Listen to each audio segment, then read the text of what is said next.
Supreme Court adjourns pleas challenging Election Commissioner's law.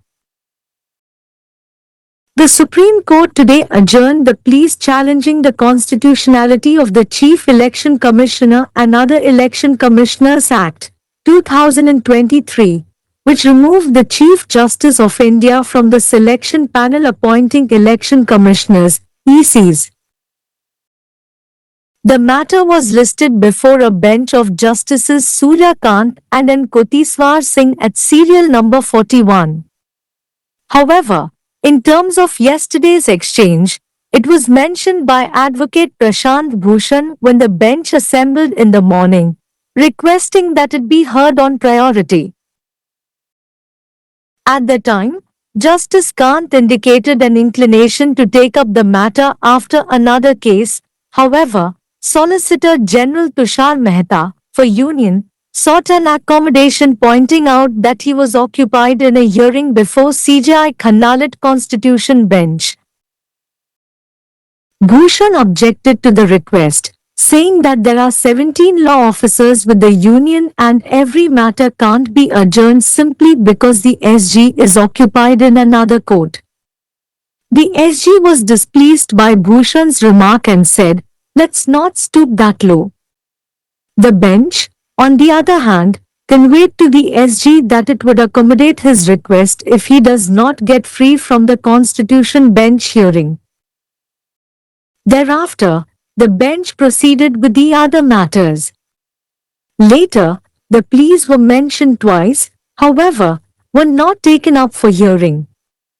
When one of the counsel claimed that the hearing of the petitions was important for the survival of democracy and executive-dominated appointment of ECs was affecting 140 crore people in the country, Justice Kant responded, "All matters are very important.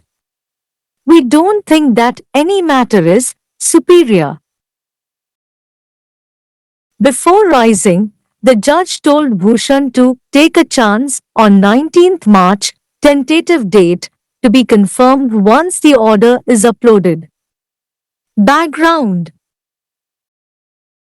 the subject pleas challenge constitutionality of the Chief Election Commissioner and Other Election Commissioners Act, 2023, which removed the Chief Justice of India from the selection panel appointing election commissioners, ECs.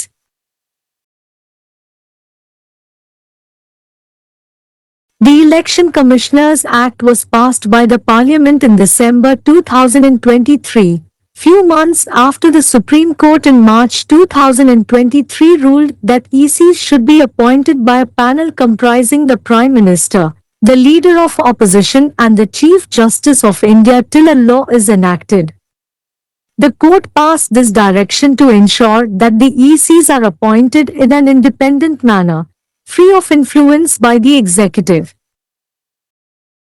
According to the Act, election commissioners are selected by a committee consisting of the Prime Minister, a Union Cabinet Minister, and the Leader of the Opposition or the Leader of the largest opposition party in the Lok Sabha. The enactment of the Election Commissioners Act triggered a cascade of litigation, with Congress leader Jaya Thakur, the Association for Democratic Reforms, and others approaching the apex court. In March 2024, a bench comprising Justices Sanjeev Khanna, now CJI, and Deepankar Datta refused to stay the CEC Act. During the hearing, the bench remarked that there were two aspects in the matter, one being whether the Act itself was constitutional and the other being the procedure adopted. Case title: Dr. Jaya Thakur and ORS. We, Union of India and ANRA. Vertical bar writ petition, civil, number 14 of 2024, and connected cases. தேர்தல் ஆணையர்களின் சட்டத்தை எதிர்த்து தாக்கல் செய்யப்பட்ட மனுக்களை உச்சநீதிமன்றம் ஒத்திவைத்தது. தேர்தல் ஆணையர்களை ECs நியமிக்கும் தேர்வுக் குழுவிலிருந்து இந்திய தலைமை நீதிபதியை நீக்கிய தலைமை தேர்தல் ஆணையர் மற்றும் பிற தேர்தல் ஆணையர்கள் சட்டம் 2023 இன் அரசியலமைப்பு சட்டத்தை எதிர்த்து தாக்கல் செய்யப்பட்ட மனுக்களை உச்சநீதிமன்றம் இன்று ஒத்திவைத்தது. இந்த வழக்கு தொடர் எண் 41 இல் நீதிபதிகள் சூர்யா காந்த் மற்றும் என். கோடீஸ்வர் சிங் ஆகியோர் அடங்கிய அமர்வு முன் பட்டியலிடப்பட்டது. இருப்பினும் நேற்றைய பரிமாற்றத்தின் அடிப்படையில் காலையில் அமர்வு கூடியபோது வழக்கறிஞர் பிரசாந்த் பூஷன் முன்னுரிமை அடிப்படையில் விசாரிக்கப்பட வேண்டும் என்று கேட்டுக்கொண்டார். அந்த நேரத்தில் நீதிபதி காந்த் மற்றொரு வழக்கிற்கு பிறகு இந்த வழக்கை எடுத்துக்கொள்ள விருப்பம் தெரிவித்தார். இருப்பினும் சொலிசிட்டர் ஜெனரல் துஷார் மேத்தா யூனியனுக்காக தலைமை நீதிபதி கன்னா தலைமையிலான அரசியலமைப்பு பெஞ்ச் முன் விசாரணையில் ஈடுபட்டிருப்பதை சுட்டிக்காட்டி ஒரு இடஒதுக்கீடு கோரினார். பூஷன் கோரிக்கையை எதிர்த்தார். யூனியனில் 17 சட்ட அதிகாரிகள் உள்ளனர் என்றும் எஸ்.ஜி. வேறொரு நீதிமன்றத்தில் இருப்பதால் ஒவ்வொரு விஷயத்தையும் ஒத்திவைக்க முடியாது என்றும் கூறினார். பூஷனின் இந்த கருத்து எஸ்.ஜிக்கு அதிருப்தி அளித்து அவ்வளவு தாழ்ந்து போக வேண்டாம் என்றார். மறுபுறம் அரசியலமைப்பு பெஞ்ச் விசாரணையிலிருந்து அவர் விடுவிக்கப்படாவிட்டால் அவரது கோரிக்கையை ஏற்பதாக பெஞ்ச் எஸ்.ஜியிடம் தெரிவித்தது. அதன் பிறகு மற்ற விஷயங்களை அமர்வு தொடர்ந்தது. பின்னர் மனுக்கள் 2 முறை குறிப்பிடப்பட்டன. இருப்பினும் அவை விசாரணைக்கு எடுத்துக் கொள்ளப்படவில்லை. மனுக்கள் விசாரணை ஜனநாயகத்தின் உயிர் வாழ்விற்கு முக்கியமானது என்றும் நிர்வாகத்தால் ஆதிக்கம் செலுத்தப்படும் தேர்தல் ஆணையங்களின் நியமனம் நாட்டில் 140 கோடி மக்களை பாதிக்கிறது என்றும் வழக்கறிஞர்களில் ஒருவர் கூறியபோது நீதிபதி காந்த் அனைத்து விஷயங்களும் மிக முக்கியமானவை. எந்த விஷயமும் மேலானது என்று நாங்கள் நினைக்கவில்லை என்று பதிலளித்தார். எழுதுவதற்கு முன் நீதிபதி பூஷனிடம் மார்ச் 19 அன்று ஒரு வாய்ப்பை பயன்படுத்திக் கொள்ளுங்கள் என்று கூறினார். தற்காலிக தேதி உத்தரவு பதிவேற்றப்பட்டவுடன் உறுதிப்படுத்தப்படும்.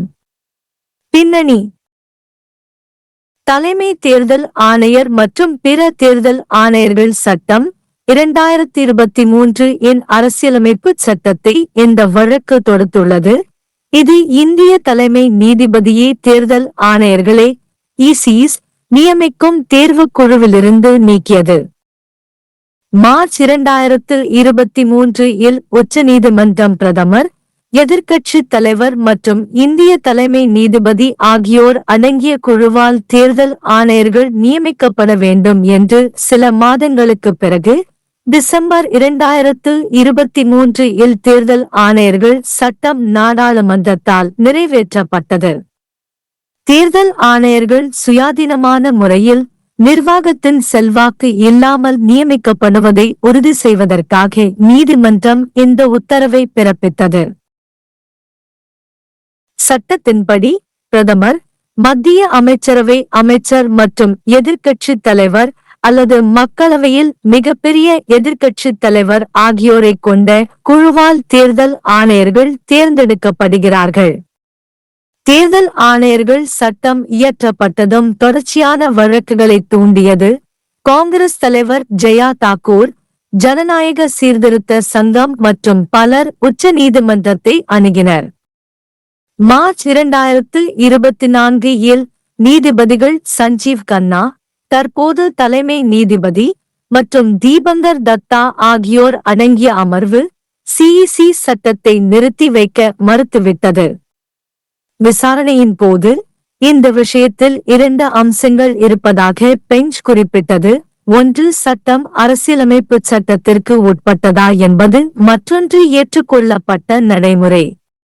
வழக்கு தலைப்பு: டாக்டர் ஜெயா தாக்கூர் மற்றவர்கள் எதிர் இந்திய ஒன்றியம் வழக்கறிஞர் ரிட் மனு, சிவில் எண் 14/2024 மற்றும் தொடர்புடைய வழக்குகள். सुप्रीम कोर्ट ने चुनाव आयुक्तों के कानून को चुनौती देने वाली याचिकाओं को स्थगित किया। सुप्रीम कोर्ट ने आज मुख्य चुनाव आयुक्त और अन्य चुनाव आयुक्त अधिनियम 2023 की संवैधानिकता को चुनौती देने वाली याचिकाओं को स्थगित कर दिया, जिसने भारत के मुख्य न्यायाधीश को चुनाव आयुक्तों ईसी की नियुक्ति करने वाले चयन पैनल से हटा दिया था। यह मामला न्यायमूर्ति सूर्यकांत और न्यायमूर्ति एन कोटेश्वर सिंह की पीठ के समक्ष क्रमांक 41 पर सूचीबद्ध था। हालांकि कल की बातचीत के संदर्भ में सुबह पीठ के इकट्ठा होने पर अधिवक्ता प्रशांत भूषण ने इसका उल्लेख किया और अनुरोध किया कि इसे प्राथमिकता के आधार पर सुना जाए। उस समय न्यायमूर्ति कांत ने किसी अन्य मामले के बाद मामले को उठाने की इच्छा व्यक्त की। हालांकि सॉलिसिटर जनरल तुषार मेहता, केंद्र की ओर से, ने यह कहते हुए एक समायोजन की मांग की कि वह सीजेआई खन्ना की अगुवाई वाली संविधान पीठ के समक्ष सुनवाई में व्यस्त थे। भूषण ने अनुरोध पर आपत्ति जताते हुए कहा कि केंद्र के पास 17 कानून अधिकारी हैं और हर मामले को केवल इसलिए स्थगित नहीं किया जा सकता क्योंकि एसजी किसी अन्य न्यायालय में व्यस्त हैं। भूषण की टिप्पणी से एसजी नाखुश थे और उन्होंने कहा, आइए इतना नीचे न गिरें। दूसरी ओर पीठ ने एसजी को बताया कि यदि वह संविधान पीठ की सुनवाई से मुक्त नहीं होते हैं तो वह उनके अनुरोध को स्वीकार कर लेंगे। इसके बाद पीठ ने अन्य मामलों पर आगे बढ़ना शुरू कर दिया। बाद में याचिकाओं का 2 बार उल्लेख किया गया, हालांकि सुनवाई के लिए नहीं लिया गया। जब एक वकील ने दावा किया कि याचिकाओं की सुनवाई लोकतंत्र के अस्तित्व के लिए महत्वपूर्ण है और चुनाव आयोगों की कार्यकारी प्रधान नियुक्ति देश में 140 करोड़ लोगों को प्रभावित कर रही है, तो न्यायमूर्ति कांत ने जवाब दिया, सभी मामले बहुत महत्वपूर्ण हैं। हमें नहीं लगता कि कोई भी मामला बेहतर है। उठने से पहले न्यायाधीश ने भूषण से कहा कि 19 मार्च अस्थायी तिथि, आदेश अपलोड होने के बाद पुष्टि की जाएगी, को एक मौका लें। पृष्ठभूमि: विषय याचिका मुख्य चुनाव आयुक्त और अन्य चुनाव आयुक्त अधिनियम 2023 की संवैधानिकता को चुनौती देती है, जिसने चुनाव आयुक्तों ईसी की नियुक्ति करने वाले चयन पैनल से भारत के मुख्य न्यायाधीश को हटा दिया। चुनाव आयुक्त अधिनियम दिसंबर 2023 में संसद द्वारा पारित किया गया था। मार्च 2023 में सुप्रीम कोर्ट द्वारा यह निर्णय दिए जाने के कुछ महीने बाद कि चुनाव आयुक्तों की नियुक्ति प्रधानमंत्री, विपक्ष के नेता और भारत के मुख्य न्यायाधीश के पैनल द्वारा की जानी चाहिए, जब तक कि कोई कानून नहीं बन जाता। न्यायालय ने यह निर्देश यह सुनिश्चित करने के लिए पारित किया कि चुनाव आयुक्तों की नियुक्ति स्वतंत्र तरीके से की जाए, जो कार्यपालिका के प्रभाव से मुक्त हो। अधिनियम के अनुसार चुनाव आयुक्तों का चयन प्रधानमंत्री, एक केंद्रीय कैबिनेट मंत्री और विपक्ष के नेता या लोकसभा में सबसे बड़े विपक्षी दल के नेता की समिति द्वारा किया जाता है। चुनाव आयुक्त अधिनियम के अधिनियमित होने से मुकदमेबाजी का सिलसिला शुरू हो गया, जिसमें कांग्रेस नेता Jaya Thakur, association for democratic reforms और अन्य ने सर्वोच्च न्यायालय का दरवाजा खटखटाया। मार्च 2024 में जस्टिस संजीव खन्ना, अब सीजेआई, और दीपांकर दत्ता की पीठ ने इसी अधिनियम पर रोक लगाने से इनकार कर दिया। सुनवाई के दौरान पीठ ने टिप्पणी की कि मामले में 2 पहलू हैं, एक यह कि क्या अधिनियम स्वयं संवैधानिक है और दूसरा यह कि इसमें अपनाई गई प्रक्रिया क्या है। केस का शीर्षक डॉक्टर जया ठाकुर और अन्य बनाम भारत संघ और अन्य रिट याचिका सिविल संख्या 14/2024 और इससे जुड़े मामले।